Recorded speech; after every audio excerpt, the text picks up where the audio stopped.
Dia,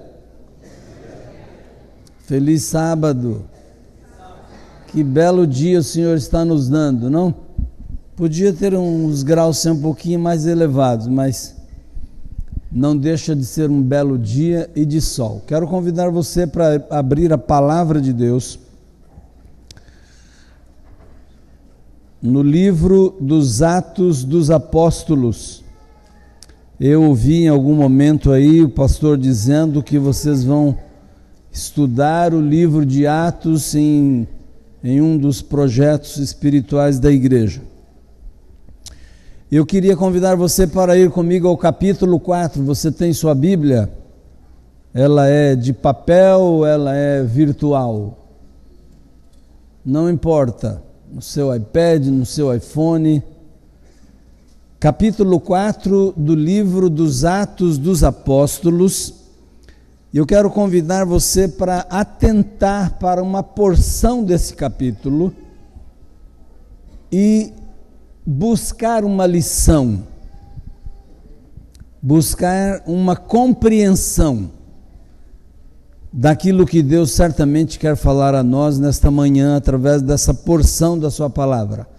Portanto, no capítulo 4 de Atos, a partir do verso 32, nós lemos assim: da multidão dos que creram era um o coração e a alma. Ninguém considerava exclusivamente sua nenhuma das coisas que possuía.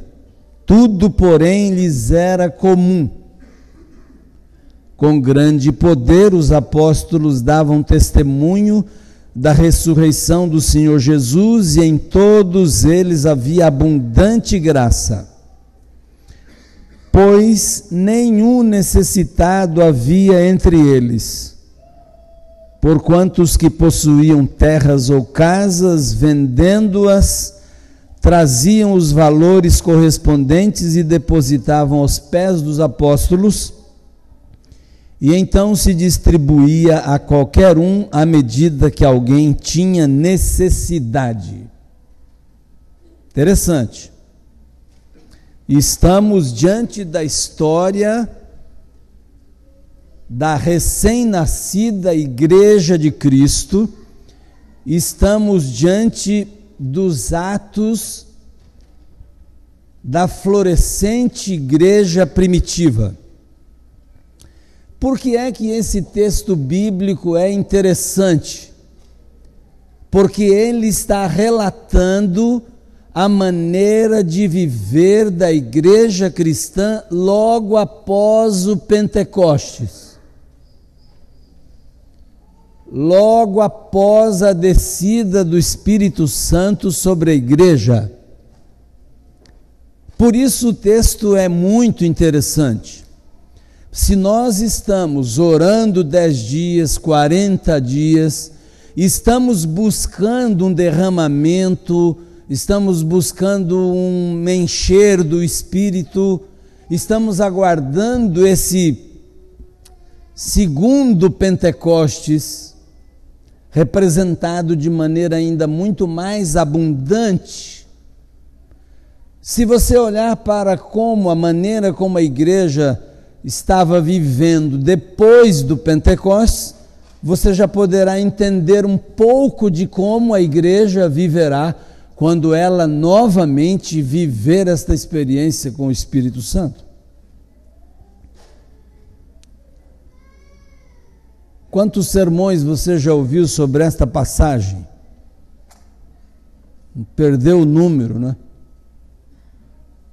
Embora tantos sermões já temos ouvido, você viu alguém vender a fazenda, a loja, a oficina, o apartamento e trazer o dinheiro para a igreja? Começou a entender porque o texto é importante? Espera aí, mas quando se ouve um sermão, não é para ir para casa e praticar? Não é para viver aquilo que a palavra nos ensinou, que ela nos desafiou a praticar? Por que é que a gente não está vendendo a nossa propriedade e a igreja primitiva, logo após a descida do Pentecostes, vendeu sua propriedade toda e entregou para que a missão, o evangelho, a pregação e os pobres, a causa de Deus fosse atendida. Que diferença? Por que a igreja fez isso? A igreja fez isso por uma razão muito interessante. A consciência da iminente volta de Jesus. Logo após o Pentecostes, irmãos, os nossos irmãos da primeira igreja primitiva, eles acreditavam que Jesus viria em poucas semanas. Ora, se você tivesse a consciência que Jesus iria voltar em poucas semanas, que apego você teria ao seu carro, à sua casa, à sua fazenda, sua padaria, sua loja, o seu escritório, seu consultório, sua clínica, seu hospital? Que sentido faz isso para quem está aguardando Jesus em poucas semanas?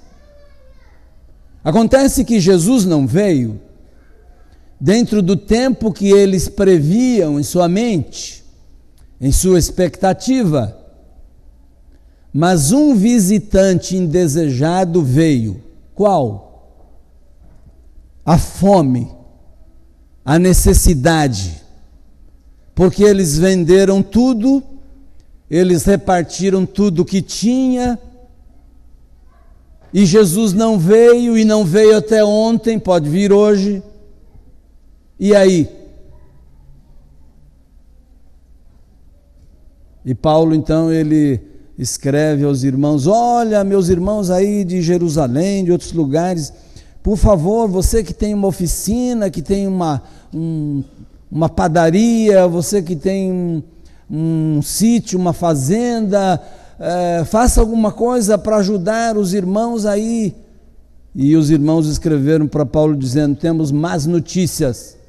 O quê? Aqui ninguém tem emprego, ninguém tem mais padaria, ninguém tem mais oficina, ninguém tem mais casa, aqui ninguém tem mais nada. O que vocês fizeram? Vendemos tudo e demos para a causa. E é por essa razão que lá na Ásia, Paulo então vem e levanta uma campanha, um projeto para ajudar os nossos irmãos em Jerusalém. Bem, isso é uma pequena introdução para a gente se situar aqui dentro dessa história. Qual é a grande lição da igreja após o Pentecostes? A grande lição da igreja dos nossos irmãos antes ou após o Pentecostes é a maneira de viver deles. O modo de viver dessa igreja foi a grande evidência da presença de Deus entre eles. E essa é a extraordinária lição. Ora, se não chegou o momento de viver literalmente o que eles viveram, vender nossas propriedades e aplicar no Evangelho, qual é a lição que eu preciso aprender desses irmãos? Queridos, a grande lição desse texto e a grande lição que nós extraímos da vida, da maneira, da forma de viver dos nossos irmãos após o Pentecostes, é que a maneira de viver deles era uma extraordinária evidência da presença de Deus neles, entre eles. E isso você não precisa esperar dias antes de Jesus voltar para viver. Se você perguntasse para um judeu: onde está Deus? Ele poderia olhar para o céu e dizer: no trono dele lá no céu, de onde ele dirige todas as coisas e faz tudo como lhe apraz. Mas se você perguntar para um cristão aqui hoje: onde está Deus? Ele deveria apontar para o seu peito e dizer: Deus está aqui. Deus está aqui. Por quê? Porque com o derramar do Pentecostes, do Espírito no Pentecostes, o Deus mudou de endereço. Deus deixou o seu trono e Ele veio habitar entre nós. Ele veio viver em cada um de nós. E a grande lição da igreja primitiva após o Pentecostes é o seu modo de viver. Que modo? Seu modo de viver é a maior e mais extraordinária evidência da presença de Deus. Se você está buscando o Espírito Santo, a primeira coisa que as pessoas vão ver em você é a presença de Deus. Não precisa mais apontar para o céu para dizer que Deus está lá. Deus está em você. E como é que se percebe isso na igreja? Como é que se vê esta evidência de Deus? De que maneira nós podemos evidenciar essa presença de Deus?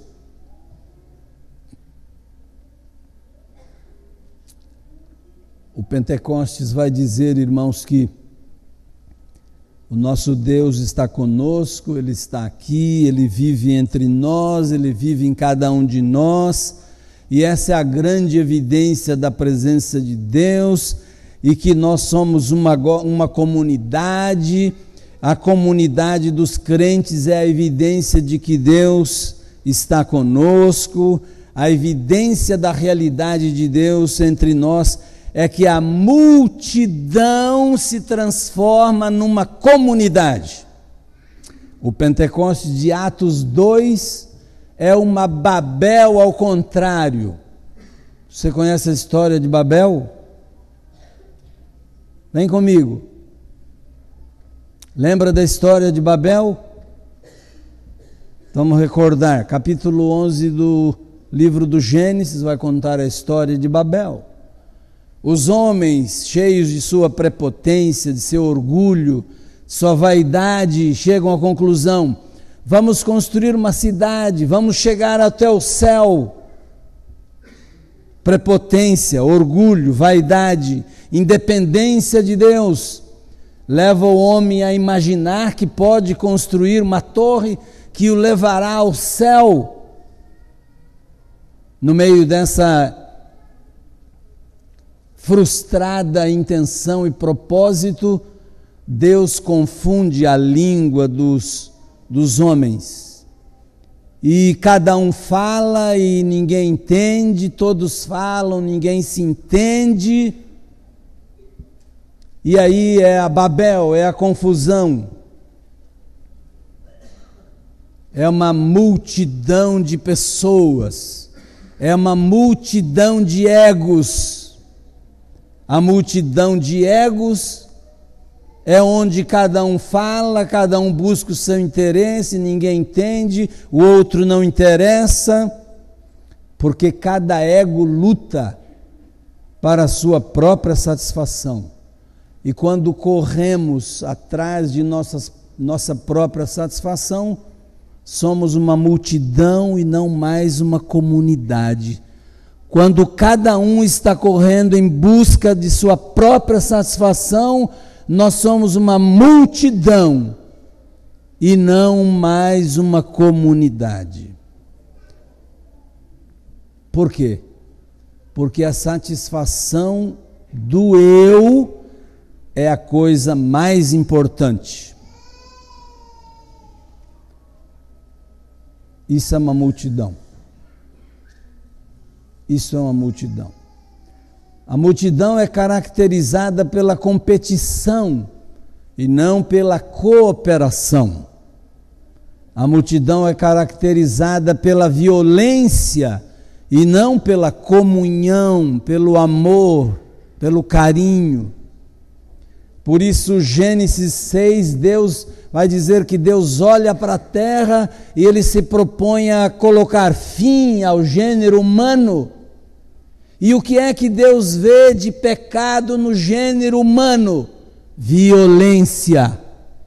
Violência, querido, a igreja, é quando cada um está buscando o seu próprio interesse. Isto é violência. Violência é quando cada pessoa está falando sua própria linguagem e está correndo em busca do seu próprio interesse. Isto é violência. E é assim que vive uma multidão. Assim vive uma multidão. Há um pecado entre os homens. Os homens se tornaram perversos. Os homens se corromperam. Por que é que os homens se corromperam? Porque os homens conseguiram transformar a comunidade que Deus havia criado a partir de Adão numa multidão de egos. Violência é a luta do ego, é a luta para satisfazer o ego. E essa linguagem bíblica diz para nós que a vaidade do homem, o orgulho do homem, a avareza do homem transforma a comunidade em multidão. E a multidão não é caracterizada pela comunhão, a multidão é caracterizada pela violência, porque a violência é gerada pela busca da satisfação do seu próprio ego. A multidão não é caracterizada pela cooperação, a multidão é caracterizada pela competição. Eu olho para você como uma competidora, eu tenho que superar você, eu tenho que suplantar você. Isso é multidão, isso é a visão do ego. Quem olha para o outro imaginando que precisa suplantar o outro, está vivendo como multidão e não como comunidade. Comunidade é braços abertos, é agregar, é incluir. Multidão é segregar, é separar, é superar, é competir. Mas eu tenho boa notícia para você. Deus vem e promete que Ele vai transformar a multidão que os homens criaram novamente numa comunidade. Escute isso. Deus promete transformar essa multidão em uma família. Por isso Ele chama Abrão e Ele diz: Abrão, eu vou te abençoar, você vai sair daqui para o lugar que eu vou lhe mostrar, eu vou ser contigo, eu vou fazer de você uma grande família, uma grande nação, uma nação, e através de você as nações, as multidões serão abençoadas. Aqui está uma promessa extraordinária de Deus. É a promessa de Deus de trabalhar, de fazer todo o empenho para transformar a multidão em uma comunidade, em uma família. E aí está. A história é longa, mas a promessa de Deus feita a Abraão de congregar novamente todas as nações em um só povo, em uma só família. A promessa de Deus de transformar a grande multidão em uma grande comunidade vai se cumprir, sabe quando? No dia de Pentecostes. Olha lá, quando os homens se transformaram em multidão, cada um falava e ninguém entendia. Quando Deus começa a transformar a multidão em comunidade, cada um fala e cada um entende. Isso é comunidade. Falar a linguagem do outro. Falar e ser entendido pelo outro. Ser considerado pelo outro. Quando Deus se derrama sobre a humanidade, os homens voltam a se entender, voltam a se comunicar. Cada um fala, cada um entende na sua própria língua. Os homens movidos pelo Espírito Santo no Pentecostes voltam a se entender, porque aí está o processo de transformar esses homens em comunidade.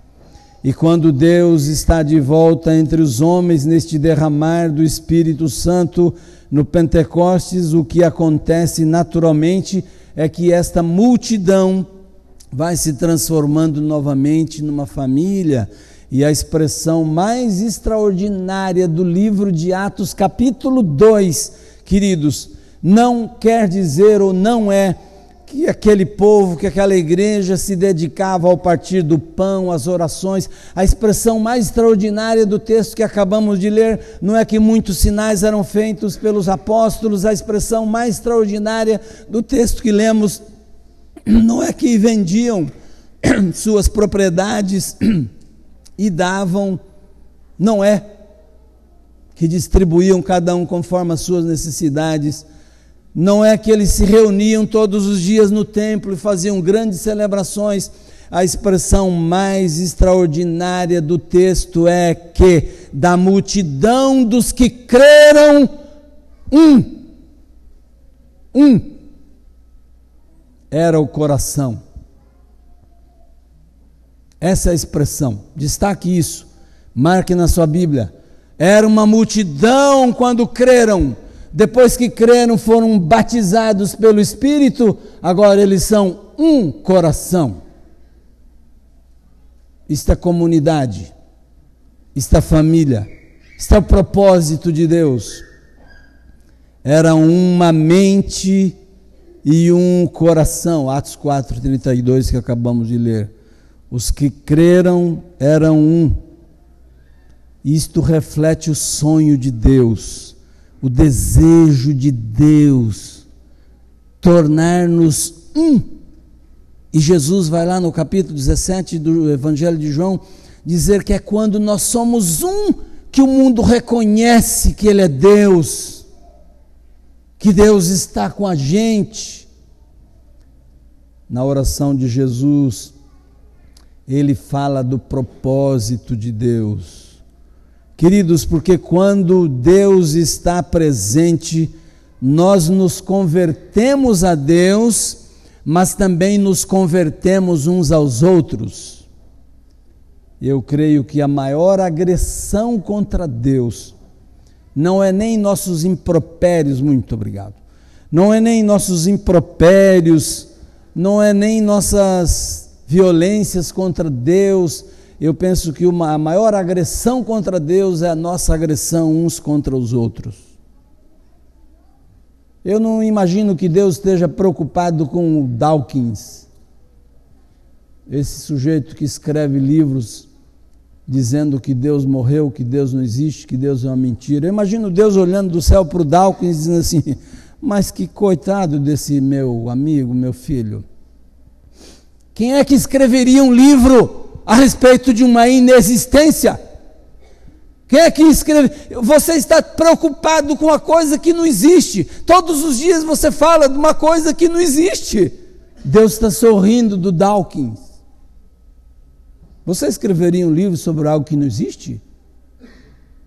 A maior prova de que Deus existe é que Dawkins escreveu um livro sobre o que ele não existe. Isso não ofende a Deus. Alguém escrever um livro que Deus morreu, sabe o que ofende a Deus? É você agredir um outro filho de Deus. Sabe o que mais ofende a Deus? É quando você quer suplantar um outro filho de Deus que é igual a você. Aí você ofende a Deus.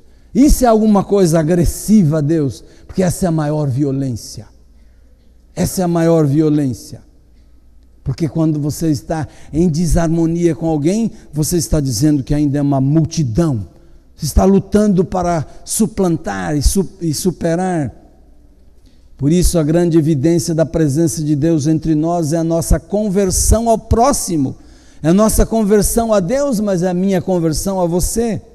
A morte do nosso ego pretensioso, avarento, que quer ser absoluto, quer ser competitivo, quer lutar contra o outro, não abraçar o outro. A grande evidência da presença do Espírito Santo entre nós é a capacidade de conviver com o outro diferente de mim. Isto é evidência de Deus. Isto é evidência de que o batismo do Espírito aconteceu em minha vida. Com o outro de raça diferente, de sexo diferente, de cultura diferente, de pensamento diferente, com o outro de cor diferente. E esta capacidade de ver o outro absolutamente diferente de mim, um igual a mim, é a evidência de que Deus está em mim. Isso é possível quando o Espírito se derramar sobre mim.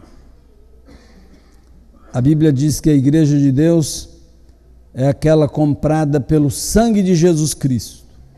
E o sangue de Jesus Cristo, diz a Bíblia, comprou pessoas de toda raça, língua, tribo, povo, cor, e fez dessas pessoas todas diferentes uma família, uma comunidade. O sangue de Jesus comprou pessoas da multidão para fazer delas uma família. Essa é a evidência de que alguém tem Deus. Essa é a evidência de que uma igreja tem a presença do seu Espírito.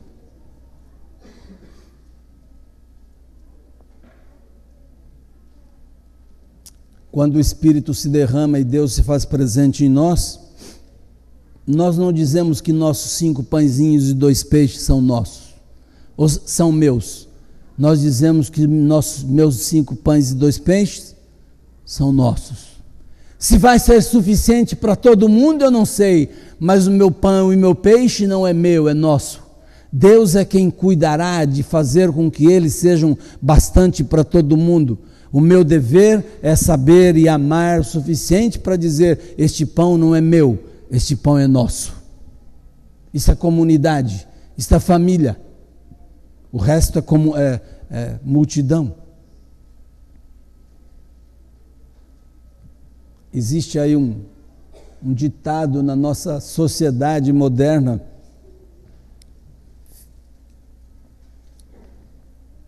nossa sociedade industrializada, progressista, competitiva, que diz: ema, ema, cada um com seus problemas. Não? Isso é multidão, isso é pensamento de competitividade, isso é pensamento de ego absoluto. No meio do povo de Deus essa frase não existe. Ou então aquela que está no meio do comércio mais propriamente dito. No mundo do comércio é dito assim: você para mim é problema seu. Você para mim é problema seu, dane-se. Não, na comunhão dos crentes esta frase não existe. A grande evidência da presença do Espírito Santo entre nós é esta transformação da multidão violenta, egoísta, avarenta, para a comunidade de comunhão. Foi isto que Jesus sonhou, foi isto que Jesus prometeu, foi isto que ele desejou e foi para isto que ele veio. E foi para isso que ele derramou o seu Espírito Santo. Assim, a grande questão no capítulo 2 de Atos, meus irmãos, não é se os apóstolos faziam milagres extraordinários, não é se as igrejas, ou se a igreja tinha uma doutrina, uma teologia, nada disso. Se a liturgia era de qualidade, nada disso interessava. A grande questão é se existe uma comunidade. E se o egoísmo prepotente, a vaidade, receberam o golpe mortal pelo derramar do Espírito de Deus em nós. Esta é a nossa grande luta, é ou não é? Esta é a minha grande luta, é ou não é? Essa é a minha luta, meus irmãos. A luta de rendermos-nos totalmente ao Espírito. Buscar o Espírito é uma questão de render-se ao Espírito, não é correr atrás dele, é correr atrás de você mesmo. É uma questão de render-se, é uma questão de parar, de entregar-se. Mas nós não queremos parar, nós não queremos nos entregar. Essa é a maior luta. A luta porque implica aniquilarmos o nosso eu, que quer ser absoluto, que quer sempre estar por cima. Eu queria exemplificar isso contando para você, ou fazendo você lembrar da história de Jacó. Jacó está lutando com Deus. E por que é que Jacó está lutando com Deus? Jacó está lutando com Deus porque ele quer uma bênção de Deus. Ora, espera lá. Se alguém precisa, necessita e quer a bênção de Deus, isso é tudo o que Deus quer, não é verdade? Porque Deus é um Deus de amor e quer nos abençoar. E por que é que Deus não abençoa o Jacó? Se ele quer a bênção, luta e clama, e mais de 20 anos ele está em busca dessa bênção, porque ele não tem. Simples. A bênção, Deus diz assim, mas Jacó, para eu dar a minha bênção, eu preciso transformar você de Jacó em Israel. Para você obter minha bênção, você precisa ser outra pessoa. E o Jacó diz assim, mas assim não dá, eu quero a tua bênção e quero continuar sendo do jeito que eu sou. E Deus diz assim, não dá. Sabe qual era a bênção que Deus tinha para Jacó? A bênção, na verdade, a sua era a morte, como Jacó, e a sua ressurreição como Israel. Esta era a bênção de Deus.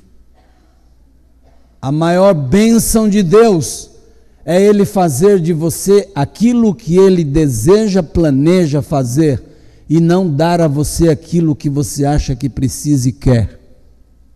Essa é a luta de Deus com Jacó, essa é a sua luta com o Espírito Santo. Essa é a minha luta, porque eu acho que eu preciso de Deus para alguma coisa, quando Deus na verdade quer fazer de mim alguém, alguma coisa. Esta é a bênção, se é que você me entende. Qual é a grande evidência da presença do Espírito Santo de Deus numa multidão? É que a multidão vai se transformando em comunidade. Nossa preocupação em ouvir e atender às necessidades um do outro é a grande evidência de que o Espírito Santo está entre nós e agindo entre nós. Eu termino dizendo para você a beleza de uma igreja, a beleza de um povo, a beleza de uma comunidade não está na profundidade, na exatidão da sua teologia, não está na excelência de sua estrutura operacional. A beleza de uma igreja não está na quantidade de sua ou qualidade de sua administração, não está na qualidade de sua música. A beleza da igreja não está em nada disso. A beleza de uma igreja está no fato de que ela está se transformando de multidão em comunidade. Onde há guerra, falta Deus. Onde há distanciamento, falta Deus. Onde há orgulho, falta Deus. Onde há inimizade, falta Deus. Onde há busca pela satisfação do ego, Deus aí não está. Mas onde há perdão, Deus está aí. Onde há paz, aí está Deus. Onde há reconciliação, Deus está aí. Onde há cooperação, aí está Deus. Quando Deus está presente, nós nos convertemos não apenas a Deus, mas nós nos convertemos uns aos outros também. Na Bíblia, queridos, a correspondência entre homem, Deus é uma coisa extraordinária.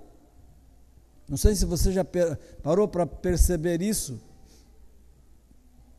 É muito forte na Bíblia essa correspondência homem, Deus. Eu, você e eu, e nós em Deus, Deus em nós. Isso é muito forte na Bíblia. Deus nos perdoa. Olha lá, vem o Pai Nosso. Deus nos perdoa. Olha a correspondência homem-Deus, homem-homem. Assim como você perdoa seu irmão. Percebeu a correspondência? Ah, você chega perto de Deus e Deus pergunta, cadê o seu irmão? E você diz assim, sei lá do meu irmão, eu não cuido da vida dele, Deus deu uma vida para cada um cuidar da sua. Deus diz assim, não é assim não. Você só entra na minha presença acompanhado do seu irmão. E Jesus vem e diz assim, eita, trazendo tua oferta, maravilha trazer tua oferta, mas você tem um probleminha. Não quero tua oferta, volta a acertar seu problema. Sua oferta só será aceita quando o seu problema for resolvido. Percebe, queridos, leia a Bíblia com muita atenção para você perceber esta correspondência muito forte entre homem, Deus, homem, Deus. Muito forte. Eu só posso entrar na presença de Deus junto dos meus irmãos. Por isso, quando eu me converto a Deus, eu me converto aos meus irmãos também. Porque não somos uma família, não somos uma comunidade. Somos aqueles que converteram de multidão em comunidade. Da multidão dos que creram, uma era a mente e um era o coração. Isto é comunidade. Isto é família. Este é o sonho de Deus. Este é o propósito de Deus para a nossa vida, para a minha vida. Esta é a grande lição que vem da florescente igreja primitiva, logo após os primeiros movimentos do Pentecoste. Que Deus faça de nós não mais uma multidão de egos se acotovelando, mas uma comunidade de partilha, de amor e graça. Deus, olhando para você, possa dizer, da multidão dos que creram, aqui em Porto Alegre, no Iguatemi, uma era a mente, um é o coração. Deus te abençoe. Deus te ajude. Curve sua fronte, vamos orar. Senhor, esta tua palavra nos desafia a sairmos, a movermos-nos do nosso lugar, rendermos-nos completamente ao teu Espírito, permitindo que Ele se derrame abundantemente sobre nós e faça de nós as pessoas que tu desejas que sejamos, para a glória tua, para sermos a maior evidência da presença de Deus no mundo. Evidência esta vista e percebida através da nossa comunhão contigo e uns com os outros. É difícil, Pai, é impossível para nós, porque o nosso ego não está disposto. Essa é a nossa luta do Jacó, Pai. Tem misericórdia de nós. Não é privilégio de um e de outro. Isso é uma luta de todos nós, porque todos nós somos movidos pelo ego, pelo desejo de ganhar, de conquistar, de vencer, de superar, de humilhar o outro, de suplantar o outro. Mas nesta manhã, a grande lição que extraímos da igreja cheia do teu Espírito no Pentecoste é que ela era uma comunidade de graça, uma comunidade de amor. Diante desse grande desafio, nós também queremos esta bênção para nós. Nós queremos ser esta família em quem o Senhor habita, a família que o Senhor dirige. Por isso nós pedimos que, através do teu Espírito, o Senhor possa nos mover, o Senhor possa nos levar a uma atitude de rendição, de esvaziamento de nós mesmos, para sermos cheios de Deus, para que assim o mundo se convença de que Deus existe, que as suas promessas são verdadeiras e que Jesus é o único e verdadeiro Salvador. Faz isto por nós, por cada um de nós. Eu oro assim, Pai, no nome de Jesus. Amém.